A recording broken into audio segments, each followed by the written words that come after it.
سزا ہے۔ اے ایمان والو، اللہ سے ڈرتے رہو اور ہر شخص کو دیکھنا چاہیے کہ اس نے کل یعنی آخرت کے لیے کیا سامان بھیجا ہے۔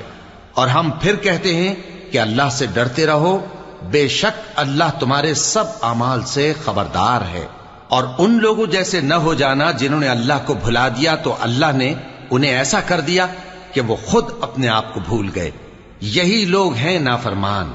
اہل دوزخ اور اہل بہشت برابر نہیں، اہل بہشت ہی کامیابی حاصل کرنے والے ہیں۔ اگر ہم یہ قرآن کسی پہاڑ پر نازل کرتے تو تم اس کو دیکھتے کہ اللہ کے خوف سے دبا اور پھٹا جاتا ہے۔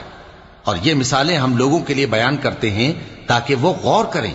وہی اللہ ہے جس کے سوا کوئی معبود نہیں، پوشیدہ اور ظاہر کا جاننے والا، وہ بڑا مہربان ہے، نہایت رحم والا ہے۔ وہی اللہ ہے جس کے سوا کوئی عبادت کے لائق نہیں، بادشاہ